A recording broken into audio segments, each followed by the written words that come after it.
আসসালামু আলাইকুম প্রিয় দর্শক, অন্য মঞ্চ অনুষ্ঠানে আপনাদের স্বাগত জানাচ্ছি। বাংলাদেশের পররাষ্ট্রমন্ত্রী খলিলুর রহমান বিএনপি ক্ষমতায় আসার পর প্রথমবারের মতো দিল্লি সফরে যাচ্ছেন।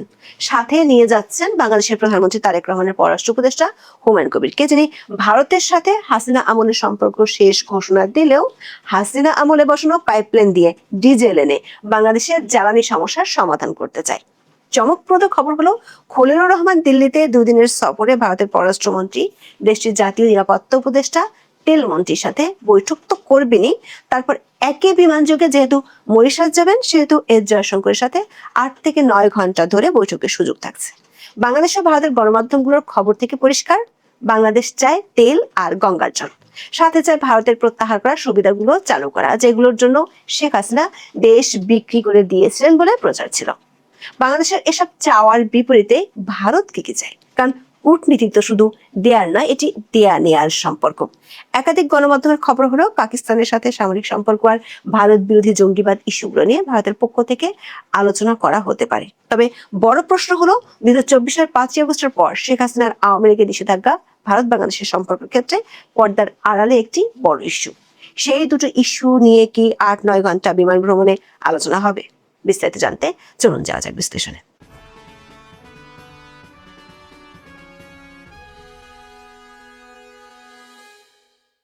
বিবিসি বাংলার খবরে বলা হয়েছে, প্রথমে দিল্লিতে দুদিনের দ্বিপাক্ষিক সফর, যেখানে ভারতের পররাষ্ট্রমন্ত্রীর সঙ্গে তার আনুষ্ঠানিক বৈঠক হবে।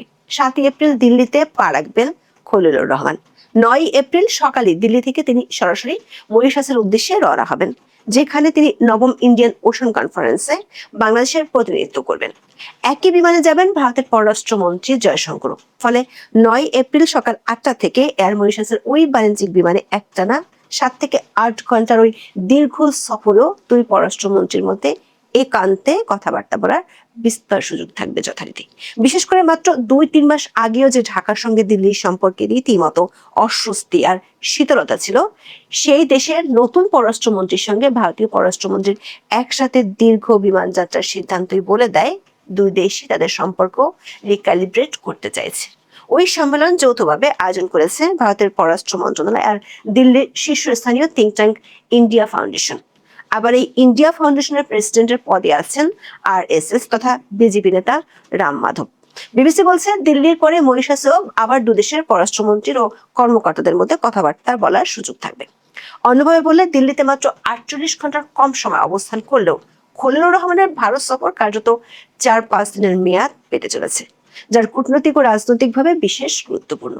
বিএনপি ক্ষমতায় আসার পর খলিলুর রহমানই তার ক্যাবিনেটের প্রথম ফুল মন্ত্রী, যিনি ভারত সফরে যাচ্ছেন। দিল্লিতে পা রাখার পর দিন তিনি একের পর এক বৈঠকে বসবেন ভারতের পররাষ্ট্রমন্ত্রী এস জয়শঙ্কর, জাতীয় নিরাপত্তা উপদেষ্টা অজিত দোভাল এবং পেট্রোলিয়াম মন্ত্রী হরদীপ সিং পুরীর সঙ্গে। ভারতীয় গণমাধ্যমের খবরে বলা হচ্ছে, ডক্টর রহমানের এই সফরটিকে ভারতও অত্যন্ত গুরুত্ব দিচ্ছে।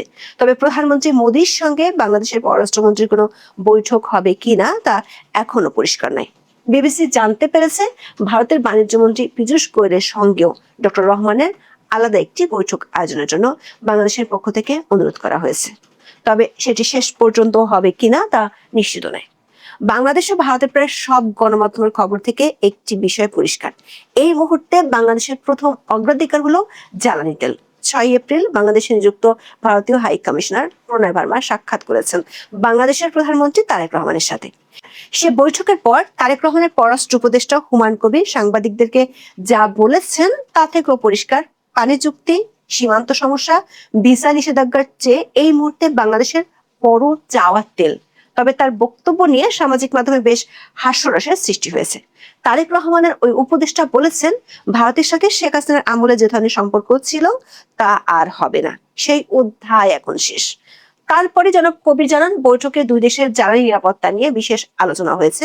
বিশেষ করে ভারত থেকে পাইপলাইনের মাধ্যমে ডিজেল আমদানির বিষয়টি প্রাধান্য পেয়েছে। পাইপলাইনের জ্বালানি আমদানির প্রক্রিয়াটি এগিয়ে নিতে তারা আশাবাদী। প্রশ্ন হলো, শেখ হাসিনা আমলে তৈরি হওয়া পাইপলাইন দিয়ে ডিজেল আনতে চায় শেখ হাসিনা আমলের সম্পর্ককে পাত্তা না দিয়ে।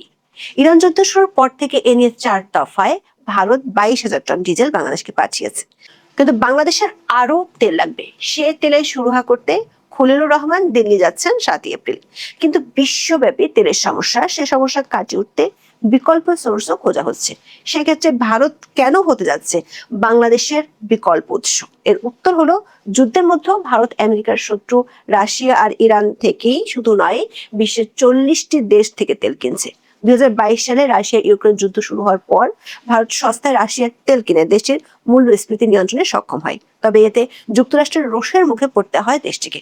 ভারতের বাণিজ্য চুক্তিতে বাধা হিসেবে রাশিয়ার তেল আমদানি নিয়ন্ত্রণে যুক্তরাষ্ট্র অতিরিক্ত শুল্ক আরোপ করে। কিন্তু যুক্তরাষ্ট্রের সব হুমকি ধামকি রাতারাতি পাল্টে যায় মধ্যপ্রাচ্যে ইরান যুদ্ধ শুরুর পর। গত 6 মার্চ আন্তর্জাতিক গণমাধ্যমগুলোর খবরে বলা হয়, রাশিয়া থেকে তেল কেনার জন্য ভারতকে 30 দিনের অস্থায়ী ছাড় দিয়েছিল যুক্তরাষ্ট্র। মার্কিন অর্থমন্ত্রী স্কট বেসেন্ট সামাজিক যোগাযোগ মাধ্যম এক্স জানিয়েছিলেন, আন্তর্জাতিক বাজারে তেল সরবরাহ বজায় রাখতেই এই সিদ্ধান্ত। আন্তর্জাতিক গণমাধ্যমের খবর হলো, মার্চ মাসে রাশিয়া থেকে ভারতের অপরিশোধিত তেল কেনা প্রায় 90% বেড়ে গেছে। ইতিমধ্যে রাশিয়ার 40 মিলিয়ন ব্যারেল অপরিশোধিত তেল ভারতে পৌঁছেছে। রুশ তেল ভারতে পৌঁছানোর পর চমক জাগানো আরেকটি খবর হলো, বিশ্বের 3য় বৃহত্তম তেল আমদানিকারক দেশ ভারত তেল আনছে যুক্তরাষ্ট্রের পরম শত্রু ইরান থেকেও। 5 এপ্রিল ভারতের তেল মন্ত্রণালয়ের বরাত দিয়ে বার্তা সংস্থা রয়টার্স জানিয়েছে, যুক্তরাষ্ট্রের নিষেধাজ্ঞার জেরে 2019 সালের মে মাস থেকে ইরানি তেল আমদানি করছে না দিল্লি।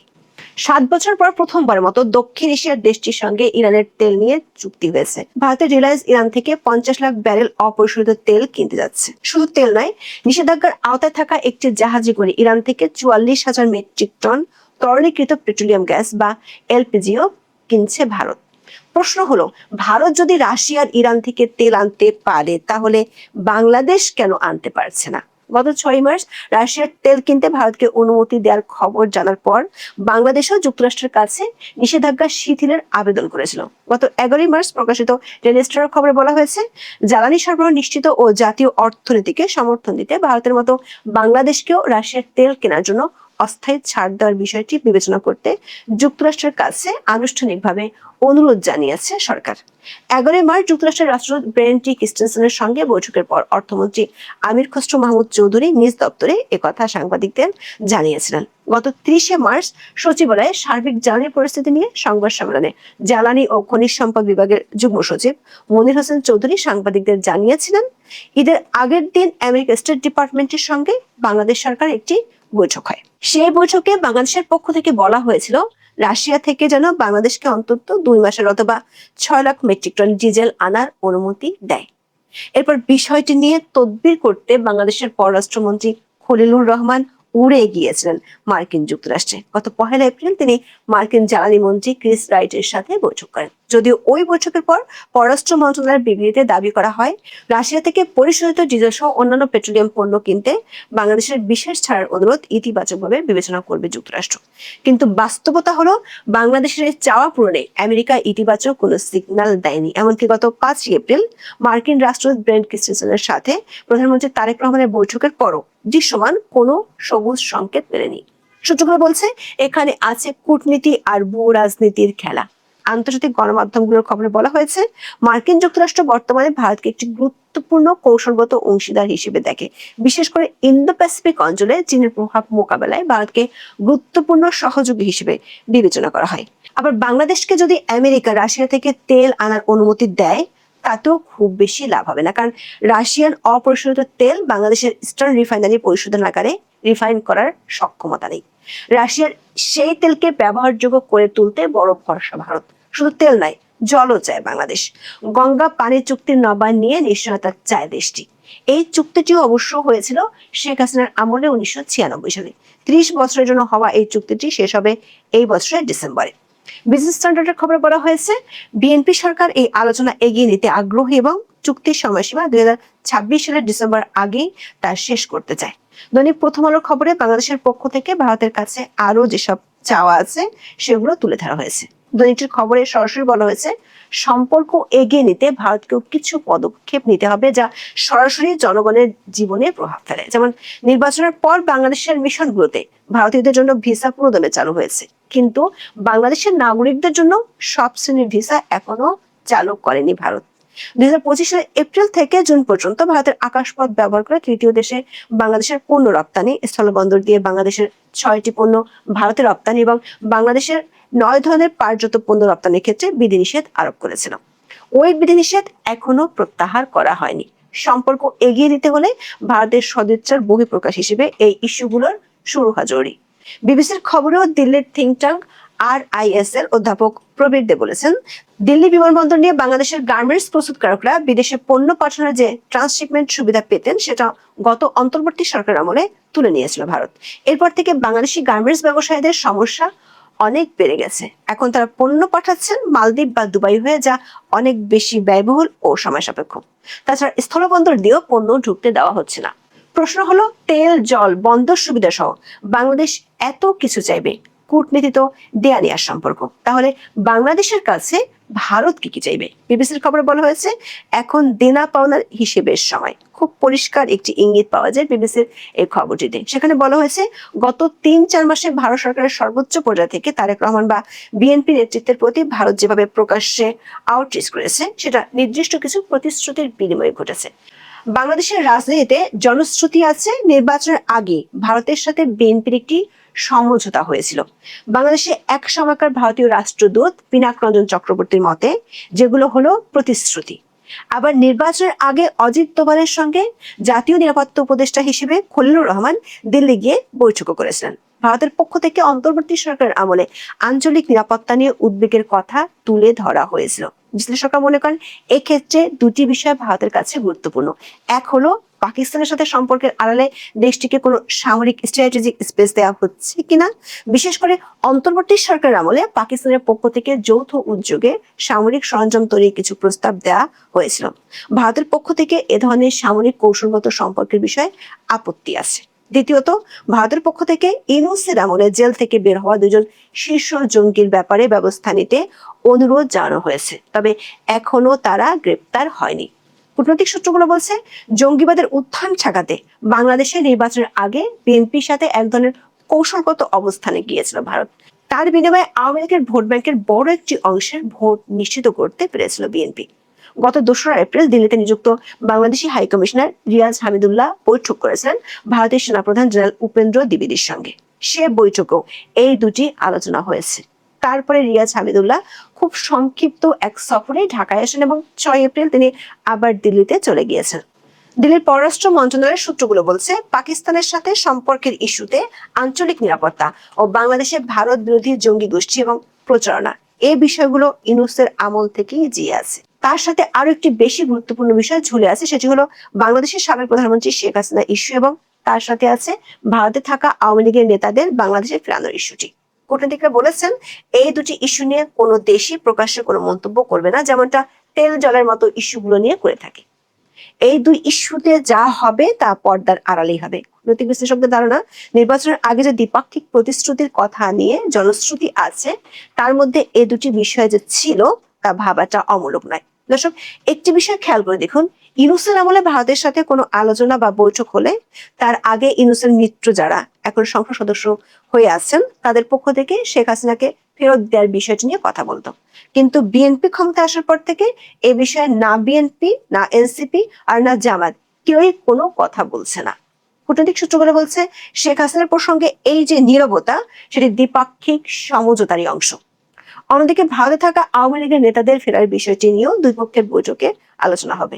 দ্য ওয়ালের খবরে বলা হয়েছে, মোহাম্মদ ইউনূসের জামানার সঙ্গে নির্বাচিত সরকারের সময় বিদেশ নীতি, বিশেষ করে ভারতের সঙ্গে সম্পর্কের বিষয়টি নতুন দিকে মোড় নেবে কিনা সে বিষয়ে এখনো নয়াদিল্লির কর্তাদের মধ্যে ধোঁয়াশা আছে। তার কারণ হলো আওয়ামী লীগের উপর নিষেধাজ্ঞা তোলার বিষয়টি। বাংলাদেশ সরকার যদি নিষেধাজ্ঞার বিষয় কিংবা এ সংক্রান্ত অধ্যাদেশটি পাশ করার বিষয় এবং আওয়ামী লীগের নেতাদের জামিনের বিষয়ে ইউনূসের আমলের নীতি বজায় রাখে, তাহলে দিল্লি বিকল্প ভাববে, এমন আভাস পাওয়া গেছে ভারতের কয়েকটি গণমাধ্যমের খবরে। বিবিসি বাংলার খবরে বলা হয়েছে, খলিলুর রহমানের আসন্ন ভারত সফরে দুপক্ষ কার কাছে ঠিক কি চাইছে সেটা পরিষ্কার করে দেওয়া হবে। দৈনিক প্রথম আলোর খবরে বলা হয়েছে, এবার আলোচনার ইস্যু অগ্রাধিকারের চেয়ে সম্পর্ক নিয়ে দুই পক্ষের রাজনৈতিক অবস্থান বিনিময়ের বিষয়টি প্রাধান্য পেতে পারে। বাংলাদেশ যদি তেল চায়, ভারত বিনিময়ে জঙ্গি দমন চাইবে। বাংলাদেশ যদি জল আর বন্দর চায়, তাহলে ভারত শেখ হাসিনা ও আওয়ামী লীগ ইস্যুটির সমাধান চাইবে। এখন দেখার বিষয় সবকিছুর মধ্যে তেল আর জলে 7 এপ্রিল দিল্লি যাচ্ছেন পররাষ্ট্রমন্ত্রী খলিলুর রহমান, এটি পুরনো খবর। কিন্তু কেন তিনি যাচ্ছেন? এই সরকারের প্রথম কোনো মন্ত্রী যিনি ভারত সফরে যাচ্ছেন। এটা কি আসলে শুধু সৌজন্য সফর? সরকারের তরফ থেকে এমনটাই বলা হচ্ছে, শুভেচ্ছা সফর। কিন্তু কূটনীতিকরা বলছেন আসলে এই সফরে ভারতের বা নয়াদিল্লির কঠিন প্রশ্নের মুখে পড়তে যাচ্ছে ঢাকা, এবং তারা প্রশ্ন করছেন যে প্রশ্নগুলো উত্থাপিত হবে সেই প্রশ্নগুলোর সঠিক জবাব বাংলাদেশের কাছে বা ঢাকার কাছে, বা পররাষ্ট্রমন্ত্রী যে যাচ্ছেন তার সঙ্গে আরো 3 জন যাচ্ছেন, প্রধানমন্ত্রীর পররাষ্ট্র বিষয়ক উপদেষ্টা হুমায়ুন কবির যাচ্ছেন এবং পররাষ্ট্র মন্ত্রণালয়ের 2 জন কর্মকর্তা যাচ্ছেন। এই 4 জনের টিম, তাদের কাছে এই প্রশ্নের জবাব আছে কিনা। আসসালামু আলাইকুম, স্বাগত লিডস নিউজে। সম্মানিত দর্শক, আপনারা জানেন যে ইউনূস জামানার পর বিএনপি ক্ষমতায় এসেছে 1.5 মাসেরও বেশি হয়েছে। এই সময়ে ভারতের প্রতি বন্ধুত্বের হাত বাড়িয়েছে তারেক রহমানের সরকার, এটি আমরা দেখেছি। তবে ধর্মীয় কট্টরপন্থীদের বিরুদ্ধে কার্যকর পদক্ষেপ নেয়নি বলেই ভারত সংশ্লিষ্ট যেসব কূটনীতিক কথা বলছেন তারা এই অভিযোগটি করছেন। কোনো পদক্ষেপ ঢাকা নেয়নি, বরং তারা বলছেন যে ক্ষেত্র বিশেষে জামাতকে ভয় পেয়েছে এই সরকার বা পাচ্ছে, বা জামাতের সঙ্গে সমঝোতার মানসিকতাই পোষণ করছে তারেক রহমানের সরকার। এই যখন আবহ, তখন পররাষ্ট্রমন্ত্রীর প্রথম সফরে নয়াদিল্লির কি ধরনের প্রশ্নের মুখে তিনি পড়তে পারেন, কূটনৈতিক বিশ্লেষকরা আসলে সেটি নিয়েই এখন আলোচনা করছেন। আমাদের দেশেও যেমন আলোচনা হচ্ছে, ভারতেও তেমনটি আলোচনা হচ্ছে। গণমাধ্যমে এটির কিন্তু আজ আমরা দেখতে পাচ্ছি। বাংলাদেশের পররাষ্ট্র মন্ত্রণালয়ের সূত্র বলছে, ইউনূসের নেতৃত্ব অন্তর্বর্তী সরকারের সময় ভারতের সঙ্গে বাংলাদেশের যে দ্বিপাক্ষিক সম্পর্ক সেটা যে তলানিতে ঠেকেছিল, ধাপে ধাপে সেটা আগের পর্যায়ে নিয়ে যাওয়ার একটি রোডম্যাপ তৈরি খলিলুরের দিল্লি সফরের উদ্দেশ্য। এখানে আমার প্রশ্ন হচ্ছে, আগের পর্যায়ে বলতে কোন পর্যায়ে, আর রোডম্যাপ বলতে যেটি তারা বলছেন এর সুস্পষ্ট কোনো ছক তাদের সামনে আছে কিনা, বা এটি জনগণের সামনেও পরিষ্কার কিনা। আমার যদ্দূর মনে হয় এটি পরিষ্কার নয়। ভারতীয় কূটনীতিকদের একাংশ বলছেন, আইএসআই এর এক ঊর্ধ্বতন কর্তা, তার নাম তারা বলছেন জুনায়েদ আহমেদ, অতি সম্প্রতি নজর এড়ানোর জন্য তিনি সাধারণ পাসপোর্ট নিয়ে ঢাকা সফর করেছেন। তো এসব নিয়ে কথা উঠতে পারে। তারপরে লস্করি তৈয়বার একজন কি যেন নাম, সাব্বির আহমেদ লোন, তিনি ধরা পড়েছেন কয়েকদিন আগে। তার সঙ্গে আরো 7 জন ধরা পড়েছেন, মোট 8 জন। এবং ভারতের যে পুলিশ বাহিনীর যে বিশেষ সেল, তারা বলছে এই 7 জন হচ্ছে বাংলাদেশি। যদিও লস্করি তৈয়বার যে সাব্বির আহমেদের কথা বললাম, তার বাড়ি হচ্ছে কাশ্মীরে। তো এখন এইরকম প্রশ্ন কিন্তু উঠতে পারে। তারপরে গত শনিবার পাকিস্তানের প্রতিরক্ষা মন্ত্রী খাজা আসিফ একটি কথা বলেছেন, আপনারা শুনেছেন, গণমাধ্যমে দেখেছেন। কলকাতায় হামলা চালানোর হুমকি দিয়েছেন তিনি। এরপর থেকেই প্রশ্ন উঠছে, এই যে হামলাটা করবেন বললেন খাজা আসিফ, এটা কি ইসলামাবাদ মানে কোথা থেকে করবে? পিন্ডি থেকে করবে, না লাহোর থেকে করবে, না করাচি থেকে করবে, নাকি বাংলাদেশের যশোর, খুলনা, সাতক্ষীরা থেকে? এই প্রশ্নটি অত্যন্ত আপত্তিকর। কেন বাংলাদেশের নাম এর সঙ্গে যুক্ত হবে? তার মানে আমরা কোথাও না কোথাও আমাদের অবস্থানটি পরিষ্কার করতে পারিনি, এমনটি মনে হচ্ছে। তো এই প্রশ্নগুলো কিন্তু নয়াদিল্লির বৈঠকে উঠতে পারে, কারণ বাংলাদেশের অবস্থানটি তারা জানতে চাইতে পারে। দ্বিপাক্ষিক আলোচনায় কত কথাই তো আলোচনা হবে। আর ভারতের ভিতরে তো দাদাগিরির একটা অভ্যাস বরাবরই আছে। দক্ষিণ এশিয়াতে ভারত নিজেদেরকেই আসলে মোড়ল মনে করে, এটি তো অস্বীকার করলে চলবে না। যাই হোক, ভারতের পররাষ্ট্র মন্ত্রণালয় একটি প্রভাবশালী অংশ মনে করছে, গত 1.5 মাসের কাজকর্মে তারেক রহমানের সরকার অনেক ক্ষেত্রেই তারা যে জামাত বিরোধী ম্যান্ডেট, মানে নির্বাচনে জামাত বিরোধী যে ম্যান্ডেট তারা পেয়েছে, এর প্রতি তারেক রহমানের সরকার সুবিচার করেনি বা করতে পারেনি। এটি অত্যন্ত বড় অভিযোগ হয়ে উঠতে পারে বলে অনেকে ধারণা করছেন। এই সফরে বাংলাদেশ ক্ষমতাচ্যুত শেখ হাসিনা এবং শরীফ ওসমান হাদি, যিনি মারা গিয়েছেন ইনকিলাব মঞ্চের, তার হত্যা সংক্রান্ত মামলায় অভিযুক্ত ফয়সাল করিম মাসুমের মতো ব্যক্তিদের প্রত্যর্পণের অনুরোধ পুনর্ব্যক্ত করবে, এমনটি পররাষ্ট্র মন্ত্রণালয়ের একটি সূত্র জানিয়েছে। এছাড়া আরো অনেক দাবি বা অনেক প্রত্যাশার জায়গা আছে বাংলাদেশের। এর মধ্যে যে ভিসা সেবা, বিশেষ করে ট্যুরিস্ট ভিসা, এটি পুনরায় চালুর বিষয়ে মানে ভারতকে একটি ইতিবাচক অবস্থান নিতে অনুরোধ করবে ঢাকা। তারপর হচ্ছে ধরুন সীমান্ত ব্যবস্থাপনায় আলোচনা, বিষয়টি আলোচনা হবে, এটি একটি গুরুত্বপূর্ণ ইস্যু হবে। সীমান্তে প্রাণহানি এড়াতে সমন্বয় বাড়ানোর উপর গুরুত্ব দেবে ঢাকা, এমনটি মন্ত্রণালয় সূত্র বলছে। এছাড়া জ্বালানি সহযোগিতা, সীমান্তবর্তী বিদ্যুৎ, বাণিজ্য ও জ্বালানি সরবরাহ নিয়েও কিন্তু আলোচনা হবে। পাশাপাশি আঞ্চলিক সংযোগ ও অর্থনৈতিক সমন্বয় জোরদারের বিষয়েও আলোচনায় উঠে আসতে পারে। এছাড়া দীর্ঘদিন ধরে ঝুলে থাকা তিস্তা চুক্তি এবং গঙ্গার পানি বন্টন চুক্তি নবায়ন নিয়ে আলোচনা উঠবে, এটি ডিসেম্বরে শেষ হতে যাচ্ছে। এগুলো নিয়ে আগেও আমরা কথা বলেছি। এভাবেই আসলে দুই দেশের যে পারস্পরিক বাণিজ্য সুবিধাগুলো গত 1.5 বছরে ইউনূসের শাসন আমলে ভারত প্রত্যাহার করে নিয়েছে, সেগুলো পুনর্বহাল করার বিষয় নিয়ে আলোচনা হতে পারে, কারণ এতে বাংলাদেশ ব্যাপক ক্ষতির শিকার হয়েছে। এরকম করে অনেক আছে, চাওয়া পাওয়ার অনেক কিছুই আছে, কিন্তু সরকার বলছে, মানে আমাদের সরকার বলছে এটা আসলে শুভেচ্ছা সফর। লক্ষ্য হচ্ছে দুই দেশের সম্পর্ক আবার স্বাভাবিক করা, যেটা ইউনূসের অন্তর্বর্তী সরকার নষ্ট করে গিয়েছে। কিন্তু সদিচ্ছা থাকা ভালো, কিন্তু বাস্তবতা কি আসলে এতটা সহজ যে চাইলাম বললাম আর হয়ে গেল? মনে হয় না। ভারতের কূটনৈতিক মহল তারা নানান প্রশ্ন তুলেছেন অতীতে, এখনো তুলছেন, হয়তো সামনেও তুলবেন। তারা যেটি বলছেন যে বাংলাদেশ কি পাকিস্তানের দিকে ঝুঁকেছে কিনা, ইউনূসের শাসন আমল থেকে যেই প্রবণতাটি দেখা গেছে, এবং তারা বলতে চাচ্ছেন যে জামাত এবং কট্টরপন্থীদের বিষয়ে তারেক রহমানের সরকারের অবস্থানটা কি, এটিও তারা জানতে চাচ্ছেন। এছাড়া নিরাপত্তা সহযোগিতা, বিশেষ করে সীমান্ত জঙ্গি ইস্যুতে ভারতের জন্য এখনকার ঢাকা কতটা নির্ভরযোগ্য, এটিও তারা জানতে চাইছেন বা জানতে চাইবেন। তো আসলে হচ্ছে কি যে দিল্লিতে এই যে বিষয়গুলো আসবে, এর কতটা আসলে আলোচনা হবে, আলোচনার মাধ্যমে একটি সুরাহার জায়গায় বাংলাদেশ এবং ভারত পৌঁছতে পারবে, এবং বাংলাদেশের জন্য কতটা প্রাপ্তিযোগ হবে, এসব নিয়ে আগাম মন্তব্য করা কঠিন। তবে দিল্লি সফর শেষে বাংলাদেশের পররাষ্ট্রমন্ত্রী ভারতের পররাষ্ট্রমন্ত্রীর সঙ্গে একই বিমানে করে মরিশাসে যাবেন। সে ভারত মহাসাগর সম্মেলন আছে সেখানে, মরিশাসে, সেখানে যাবেন। এবং 9 এপ্রিল সকাল 8টা থেকে এয়ার মরিশাসের ওই বাণিজ্যিক বিমানে এই দুই পররাষ্ট্রমন্ত্রী একটা 7-8 ঘন্টা দীর্ঘ সফর করবেন।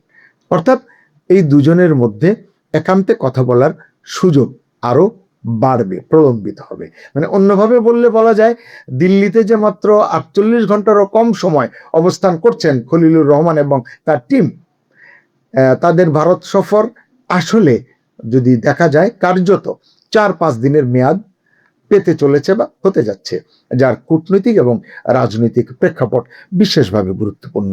এখন প্রশ্ন হচ্ছে, এটিকে আমরা